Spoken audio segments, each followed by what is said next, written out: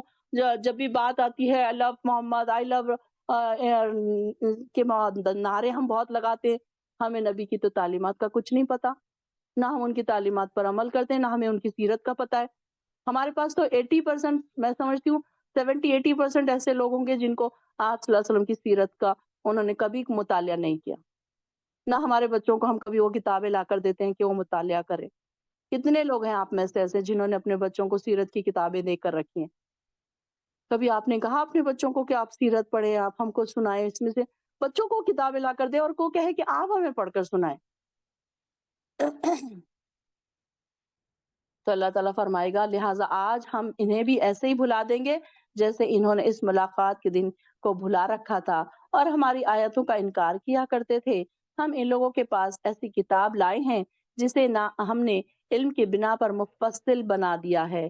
یہ کتاب ان لوگوں کے لیے ہدایت اور رحمت ہے جو ایمان لاتے ہیں. دیکھیے یہ کتاب جو ہمارے لیے سچ میں واقعی ہم دیکھ رہے ہیں، پڑھ رہے ہیں تو ہمیں سمجھ آ رہا ہے نا کہ کیا ہے ہدایت و رحمت کس کے لیے ہے؟ لیکن ایمان والوں کے لیے. اگر تو ہم ہیں ایمان والے تو یہ ہمارے لیے ہدایت بھی بن رہی ہے، رحمت بھی بن رہی ہے. سوچیے ذرا کیسے ہمارے دل جاگ رہے ہیں نا، کیسے دل ہمارے رو رہے ہیں کہ ہاں واقعی ہم نے کتنا ٹائم ویسٹ کر دیا. کیسے ہمیں ایک ایک آیت ہمیں اچھی اچھی چیزیں سکھا رہی، کیسے نئے سبق سکھا رہی، کیسے ہمیں ایک ایک ایگزامپل سے ہم کو اللہ تعالیٰ ہدایت دے رہا ہے. کیسی اللہ کی رحمت ہے نا یہ. اللہ تعالیٰ نے اپنی رحمت سے ہمیں ڈھانپ لیا. اور جب ایمان والے ہیں ان کو ہی پھر نصیحت اثر کرتی ہے نا. ہم نے پیچھے بھی پڑھا نصیحت کون حاصل کرتے ہیں؟ ایمان والے. یہاں پر بھی ایمان والوں کا ذکر ہے کہ ایمان والوں کے لیے ہی یہ کتاب ہدایت بھی اور رحمت بھی. کئی لوگ اس کو پڑھتے ہیں لیکن ایمان نہیں ہے نا، ان کی دل ایمان سے خالی ہیں، تو نہ اس سے ہدایت لے رہے نہ ان کے اوپر اللہ کی رحمت ہو رہی. پڑھ تو رہے ہیں کیونکہ ان کے دل ایمان سے خالی ہیں. تو ہمارے اپنے اپنے ایمانوں کا بھی ہمیں جائزہ لینا چاہیے کہ ایمان کا کتنا لیول میں آگے آ چکی ہوں. کل بھی میں وہی تھی، آج بھی میں وہی ہوں. کیا آج میرا ایمان کا لیول کچھ بڑھا ہے؟ کیا میں زیادہ ایمان کے لیول بڑھا رہی ہوں؟ ہمیں ہر دن اپنے ایمان کے لیول کو بڑھانا چاہیے اور اللہ تعالیٰ سے دعا بھی کرنا چاہیے کہ اللہ میرے ایمان میں ہر وقت تو اضافہ کر، کہ میرے ایمان کو کم مت ہونے دے. بس یہ تو اس بات کا انتظار کر رہے ہیں کہ اس کا آخر کیا نتیجہ ہے. جس روز اس کا آخری نتیجہ آئے گا اس روز جو اس کو پہلے سے بھولے ہوئے تھے کہیں گے واقعی ہمارے رب کے اور رسول کے باتیں سچی تھی. تو اب کیا کوئی ہمارا سفارشی ہے جو وہ ہماری سفارش کر دے یا پھر ہمیں واپس جانے دیا جائے تاکہ ہم عمل نیک کریں برخلاف اس عمل کے جو ہم کرتے رہے. بے شک ان لوگوں نے اپنے آپ کو خسارے میں ڈالا ہوا تھا اور جو لوگ یہ افترا کرتے ہیں سب گم ہو جائے گا. بلا شبہ تمہارا رب اللہ ہے جس نے سارے آسمان اور زمین 6 دن میں پیدا کیے پھر عرش پر قائم ہو گیا. اب یہاں پر دیکھیے انڈر لائن کر لیجئے، یہ یہاں پر قرآن میں پہلی بار آیا کہ اللہ تعالیٰ نے آسمانوں اور زمین کو کتنے دن میں پیدا کیا؟ 6 دنوں میں پیدا کیا. آگے پھر ایک بار اور آئے گا، اس کو بھی انڈر لائن کریے گا. اور یہ جو کچھ مین پوائنٹس ہیں نا آپ قرآن کے پہلے پیج پر بھی لکھ سکتے ہیں کہ یہ سورہ اعراف میں ہم نے پڑھا کہ اللہ تعالیٰ نے آسمانوں کو اور زمین کو 6 دنوں میں بنایا. پھر وہ عرش پر قائم ہو گیا. وہی رات سے دن کو چھپا دیتا ہے اس طرح کہ رات دن کو فوراً پکڑ لیتی ہے اور سورج چاند ستارے اسی نے پیدا کیے اس طور پر کہ سب اسی کے حکم کے تابع ہے. یاد رہے اللہ ہی کے لیے ہے خالق ہونا اور حاکم ہونا. اللہ ہی بڑی برکتوں والا ہے جو سارے جہانوں کا رب ہے. تم اپنے رب سے ہی دعا کیا کرو اچھی طرح گڑ گڑا کر اور آہستہ آہستہ. جو واقعی حد سے آگے بڑھنے والے ہیں اللہ ان کو پسند نہیں کرتا. ایک منٹ، اب یہاں پر دیکھیے رب کو پکارنے کا طریقہ بھی بتایا جا رہا. کیسے؟ ادعوا ربکم تضرعا وخفیا، یعنی کہ چپکے اور گڑ گڑاتے ہوئے. اللہ تعالیٰ کو جب ہم دیکھیں کہ یہ سچویشن ہماری کب ہوتی ہے؟ اسپیشلی یہ سچویشن ہماری تہجد میں ہوتی ہے کہ ہم بہت گڑ گڑاتے ہیں کیونکہ ہمارے آس پاس کوئی ہوتا نہیں ہے نا، تو ہم اکیلے میں اللہ تعالیٰ کو گڑ گڑاتے ہیں، روتے ہیں، چپکے پکارتے ہیں اللہ یہ بھی اللہ وہ بھی، ساری پریشانیاں ہم اللہ تعالیٰ کو سناتے ہوتے ہیں. تو یہ اللہ تعالیٰ نے طریقہ بتایا کہ یہ کیسے اللہ تعالیٰ حد سے بڑھنے والوں کو نہیں پسند کرتا اور زمین میں اور زمین میں فساد نہ پھیلایا کرو اس کو درست کرنے کے بعد، اور اللہ ہی کی بندگی کیا کرو ڈرتے ہوئے اور امید کرتے ہوئے۔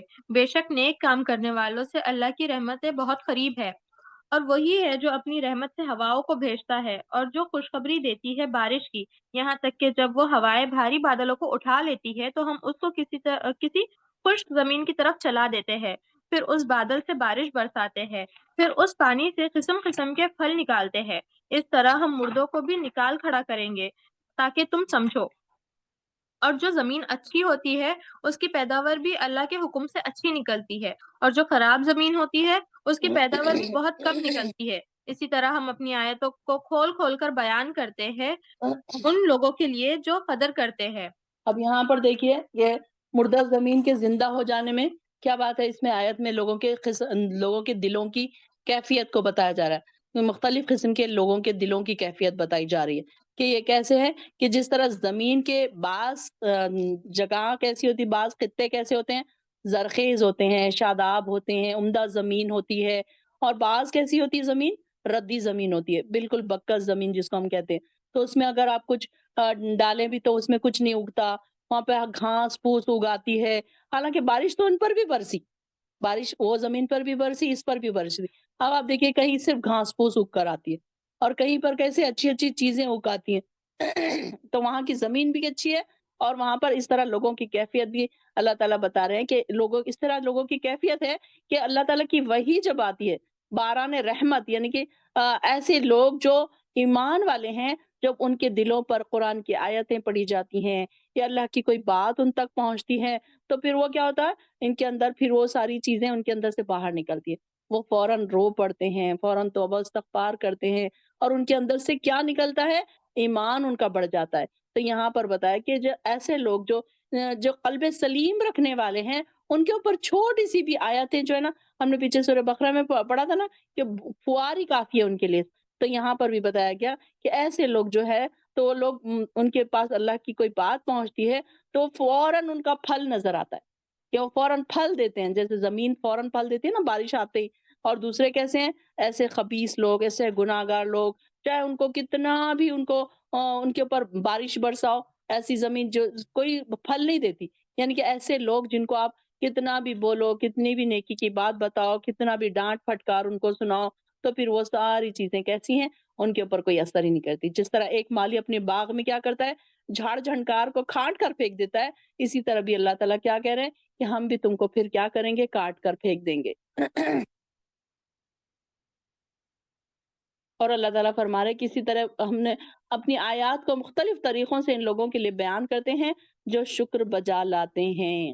دیکھیے کس کے لیے ہے یہ ساری باتیں، کس کے لیے یہ ایگزامپل، لِقَوْمِ یشکرون، شکر ادا کرنے والے لوگ، ان کے لیے ہے یہ ساری باتیں۔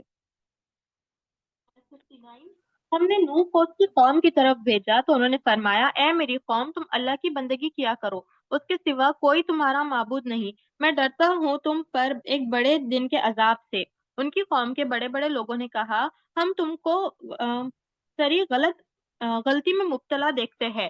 آپ نے فرمایا، اے میری قوم، مجھ میں ذرا سی بھی غلطی نہیں ہے، لیکن میں رب العالمین کا رسول ہوں، میں اپنے رب کا پیغام تم کو پہنچاتا ہوں اور تمہاری خیر خواہی کرتا ہوں، اور میں اللہ کی جانب سے وہ جانتا ہوں جو تم نہیں جانتے۔ ایک منٹ، اب یہاں پر دیکھیے نوح علیہ السلام کے پاس، سیدنا نوح علیہ السلام کے پہلے شرک کا آغاز کیسے ہوا کہ یہ سیدنا آدم علیہ السلام کی وفات کے بعد مدتوں تک ان کی اولاد ہدایت پر ہی قائم رہی، پھر آہستہ آہستہ ان میں بگاڑ پیدا ہونے لگا۔ یہ پہلے بتایا جا چکا ہے کہ فساد پلر شرک پر ہی اٹھتی ہے نا، یہ ساری چیزیں بنیاد جو ہوتی ہے شرک ہی ہوتی ہے۔ تو یہاں پر یہی بات بتایا جا رہا کہ اس قوم میں شرک کا آغاز اس طرح سے ہوا کہ اس قوم میں وقتاً فوقتاً 5 بزرگ اور صالح قسم کے لوگ تھے، 5 تھے وہاں پر قوم میں بزرگ، تو وہ لوگ کیا ہو گئے، وفات پا گئے، جنہیں دیکھ کر ہی اللہ تعالیٰ کی یاد آنے لگتی تھی۔ کیسے تھے وہ بزرگ، ایسے نیکوکار تھے کہ ان کو دیکھ کر اللہ یاد آ جائے۔ ہم کو بھی اپنا ایسے بنانا چاہیے تھا، طور طریقے، ہمارا عمل ایسے ہونا چاہیے کہ جب بھی ہم سے کوئی بات کرے تو ان کو اللہ یاد آ جائے۔ ہماری باتیں دنیا سے ریلیٹڈ نہیں ہونی چاہیے، بلکہ جب بھی ہم کوئی بات کریں، اللہ کی، رسول کی، کوئی نبی کی، کوئی حدیث کی، کوئی قرآن کی، کوئی بات ضرور ہم کریں اپنی باتوں میں۔ خیر ان کی یہ بات، اب یہاں پر وہ لوگ کیسے تھے کہ